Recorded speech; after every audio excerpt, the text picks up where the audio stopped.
கர்த்தர் நல்லவர். இன்றைய வேதவசனம் ஏசாயா 49 அதிகாரம் 3 வசனம். அவர் என்னை நோக்கி, நீ என் தாசன் இஸ்ரவேலே, நான் உன்னில் மகிமைப்படுவேன் என்றார். நம்ம 2 நாளாகவே நம்மளுடைய ஒட்டுமொத்த லைஃப்பை குறித்து நம்ம பார்த்துட்ருக்குறோம். இந்த வசனமும் சொல்லுது, நீ என் தாசன், நான் உன்னில் மகிமைப்படுவேன். அப்போ அவரே நம்மளை மகிமை, அதாவது நம்மளுடைய லைஃப் ஸ்டைலில் அவர் மகிமைப்படணும். அந்த அளவுக்கு ஒரு உன்னதமான மேன்மையான ஒரு வாழ்க்கை வாழ நம்ம எப்போவுமே வாஞ்சிக்கணும்.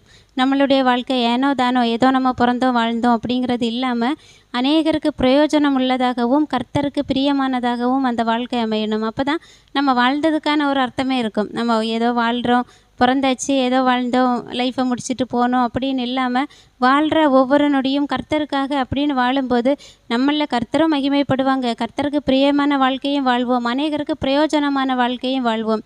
இது எல்லாத்துக்குமே என்ன ஒரு காரணம்னா, நம்ம அவருடைய வார்த்தையில் எந்த அளவுக்கு நிலைச்சிருக்கிறோம், அவருடைய வார்த்தைக்கு எந்த அளவுக்கு கீழ்ப்படுகிறோம். கீழ்ப்படிஞ்சாதான் நம்மளுடைய வாழ்க்கையில் மாற்றத்தை பார்க்க முடியும். நம்ம கீழ்ப்படியாத வரைக்கும் நம்மளுடைய வாழ்க்கையில் எந்த விஷயத்துலையுமே நம்ம முன்னேற்றத்தை பார்க்க முடியாது, மாற்றமும் வராது, நம்ம கர்த்தருக்கு பிரியமான ஒரு வாழ்க்கை வாழவும் முடியாது. அதனால் நம்ம சபையில் சொல்லக்கூடிய ஒவ்வொரு வார்த்தைகளானாலும் சரி, இல்லை நம்மளுடைய தனிப்பட்ட ப்ரேயர் பண்ணும்போது கர்த்தர் உணர்த்தக்கூடிய வார்த்தைகளானாலும் சரி, எந்த வார்த்தையானாலும் அது கர்த்தருக்கு பிரியமான வாழ்க்கை, அநேகருக்கு பிரயோஜனம் உள்ள வாழ்க்கையாக மாறுவதற்கு அந்த வார்த்தை இருக்குமானால் அந்த வார்த்தைக்கு கீழ்ப்படிந்து அந்த வார்த்தையின்படியே நடப்போம்.